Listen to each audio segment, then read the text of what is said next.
WJR.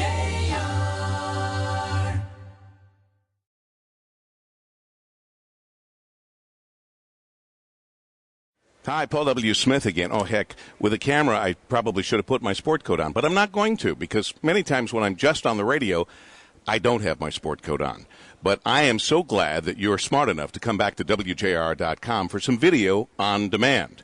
I'm with you Monday through Friday on the Paul W. Smith Show from 5:30 till 9 on the radio, but also we broadcast live right here at WJR.com. And more these days, we're taking not just our microphones, but our cameras with us, too. And, in fact, that's one of those very special moments as the People Mover zooms by at breakneck speed. We're at the 2008 North American International Auto Show, and happy to have David Champion here. He is the Senior Director, Consumer Reports Auto Test Division.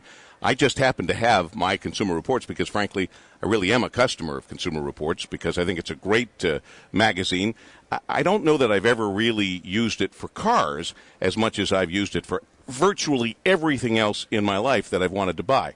But you guys have gotten very significant in cars, and David Champion, Senior Director, Consumer Reports, nice to have you here, and I hope you're enjoying yourself. It's wonderful to be here, and yes, a great show.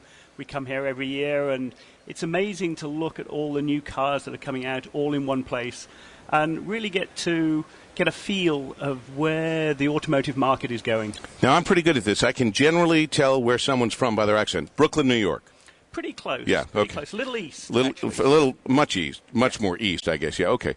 So do you go to all the auto shows, or do you come here because this is the godfather of all the auto shows? And this would be a good time to endear yourself to all the people by pretending that this is the only one you come to. This is the biggest and the best in North America. Well, that part is true. I mean, that he's not making that part up. That is true. If you want to know what's going on, this is where you come. The other shows, New York and LA, they've got a small amount of prominence, but nothing like Detroit. This is kind of a cool year at this show because green, as we've said, is everywhere. Green is everywhere. I was concerned at all the places we're seeing green that it was going to be a fad and that it was going to burn out, but it's here to stay. But this is green and mean because you've got 600-plus horsepower vehicles next to hybrids and fuel cells and electrics. What do you think the real outlook for the hybrid electric, the fuel cell, the battery-powered cars, like the Chevy Volt or the Honda FCX Clarity, the Toyota Prius? What do you think? I think many of these technologies will be progressing alongside each other. To me, the star of the show is not a car this year. Usually there's a real standout car like the Cadillac 16 of a couple of years ago. But this year there hasn't really been a star of the show except for a fuel, diesel. And everybody seems to be jumping on to the diesel bandwagon. Everybody's announcing that 1500 series pickups are going to have diesels for the first time. There's diesel cars coming out in many different manufacturers. So, that 30% better fuel economy that you get from a diesel, I think will run alongside more hybrids. The FCX Clarity that I've driven is a wonderful piece of machinery. It drives just like a car. You put the hydrogen in. The only exhaust is just water vapor. The big problem is, where do we get the hydrogen? That's the problem. Bob Lutz, who joins us on the show regularly and did at the auto show this year, was quoted saying that all of these new CAFE standards and rules and regulations could add as much as $6,000 to the price of a car in just a few years. That aside, because nobody knows that for sure, but that aside, what do you think those new CAFE fuel mileage rules will do to our wallets, our pocketbooks?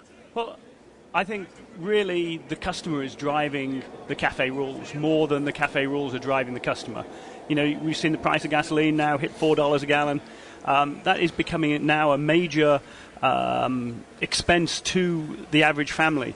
When it was around $2 a gallon, yes, it went up, but it wasn't a major expense. Now you're seeing, to fill your large truck is $100 to fill the tank. Yeah. That is making a serious impact on the buying public. I think the CAFE regulations are now almost keeping up with what customer demand is.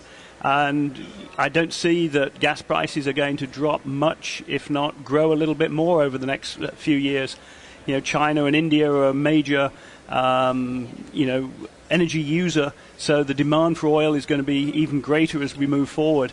So looking at that, I think the manufacturers need to produce cars that the customers want, and that means better fuel economy. David Champion with Consumer Reports with us here on this video on demand on WJR.com. Consumer Reports survey recently talked about safety. And in fact, safety beat technology, which really can go hand in hand, frankly, but beat technology per se in importance for new car buyers. I would presume the car companies are responding and addressing that. Yes, they are. We've seen all the crash test videos with, the frontal and side impacts, and I think that really has made people aware of what might happen in a crash. We're a great proponent of electronic stability control, which if a car starts to slide out of control, it applies a brake to one or more wheels, brings the car back into line, and has the possibility of saving thousands of lives every year. Recent studies by the Insurance Institute and NHTSA have shown around a 30 to 40% reduction in fatalities. It's probably the best safety feature to come along since seatbelts. NHTSA has mandated that by 2012 all vehicles will have electronic stability control. We would just like that a little earlier.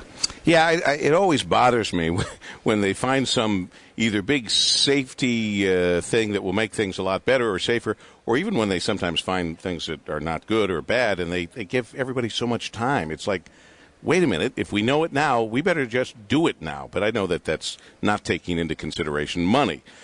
This Indian car maker, Tata, which we've heard a lot about because it looks like they're going to be buying Jaguar from Ford.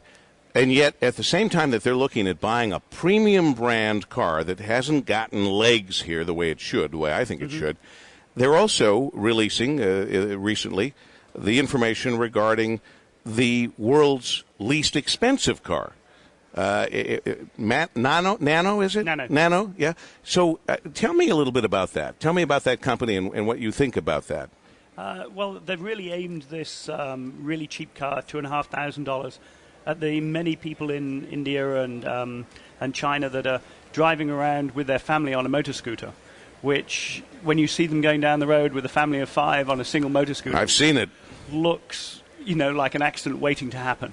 The issue there is that I see that the person that's got the motorcycle can't afford much more than a motorcycle, let alone the gas, etc. You put a car out there that's a little bit more expensive, that uses more gas. Yes, the family's going to be safer, but are they going to migrate to that and then find that they can't afford to run it? That's a good thought. But it is interesting, too, that where we've seen car companies kind of dilute themselves, like Jaguar, by bringing out a cheap Jaguar. They don't like entry level. Nobody likes that. But that's what they did with that X-Type, although it was the only one with four-wheel drive, which I think is important living in Michigan. Definitely. Tata doesn't seem to be worried about having the world's cheapest car and a very expensive luxury car under different brands, different divisions, et cetera, et cetera. While we still have you, David Champion, from Consumer Reports, look around a little bit.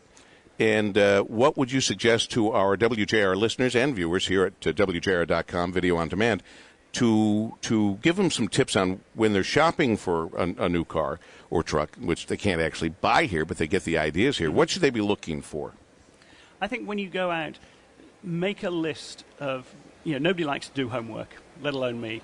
How I got to this job, I'm not quite sure, but when you're thinking about buying a new car, make a list of all the features you like on your current car. Make a list of all the features you don't like.